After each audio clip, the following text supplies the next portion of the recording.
thought you said earlier that all wars were about, oil and corporations. They are, but they're all religious-based, too. So they're all about religion and oil and corporations. Could be, and sure. Occasionally getting rid of the Nazis.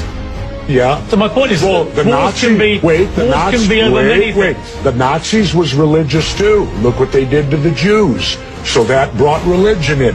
Vietnam was religious because Diem, our puppet president, and our country brought 100 Christian Vietnamese down to the south to be the government. Well, the southern Vietnamese didn't like these religious characters from up north, so they then became the Viet Cong.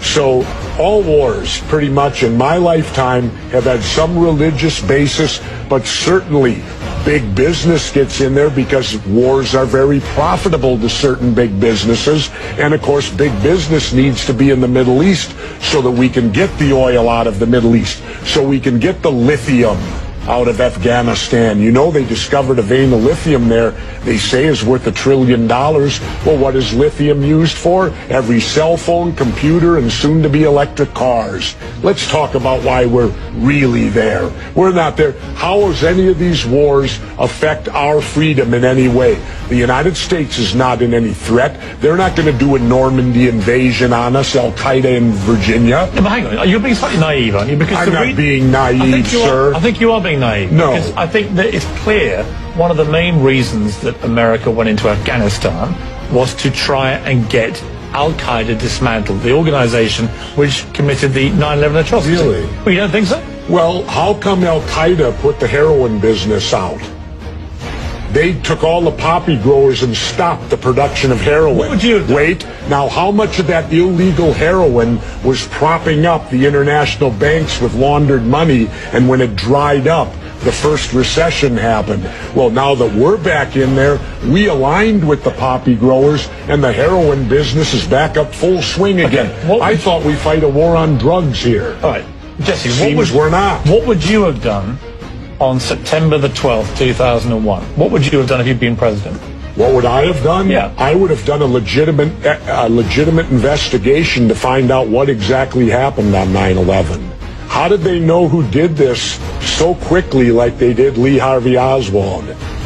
How quick they knew Lee Harvey Oswald killed Kennedy. Because the people who did it were identified and we knew who they were. Well, then why couldn't we have stopped them beforehand if they were identified and we knew who they were? It was a failure of intelligence. Everyone's accepted. No, it wasn't. We knew before with Condoleezza Rice's memo on August 6th when it stated right in the memo, bin Laden to steal planes and run them into buildings. And more stuff is coming out now also, how much the Bush administration ignored the intelligence. It was almost like they ignored it because they wanted it to happen. Oh, come off it, Jesse. No, not oh, come off it. Wait a minute. Every war starts with a false flag operation. You can't, in all seriousness, sit there and try and make anybody. Okay, let me ask you this, Piers. Wait a minute.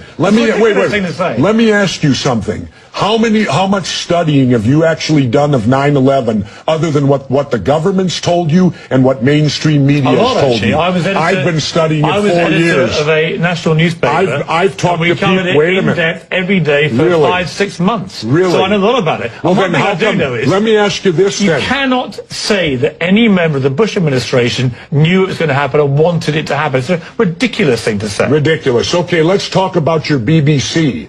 I have a tape of a BBC reporter broadcasting directly back to England talking about a third building has collapsed. World Trade Center Building 7 talks for 7 minutes. All the while she's talking, World Trade Center Building 7 is still standing right behind her. It didn't fall for another half hour. Yet they were doing a pre-broadcast back to England that, yes, it's true, you need to that this building fell and it hadn't fallen yet. If you're trying to make out the British Broadcasting Company, one of the most respected news organisations in the world, was inventing huge buildings falling over, you need to have a break, Jesse. We'll come back after the break. Very heated debate about various theories that you have about 9/11 and so on. Let's move on to... and the government only has a theory. Right, well, the government has... No, this is a theory. Their theory is 19 Islamic radicals armed with box cutters defeated our multi-billion-dollar air defense system, all while conspiring with a bearded guy in a cave in Afghanistan. That is exactly what happened. That's their theory. No, that's not a theory, it's a fact. That's their theory. No, Jesse, that's a fact. I think you make some very sensible points, and you make some crackpot points. That's your opinion? Yes. How many people here think I make crackpot points? Yeah? One. How many think I make sensible points? You're in a minority, my good friend.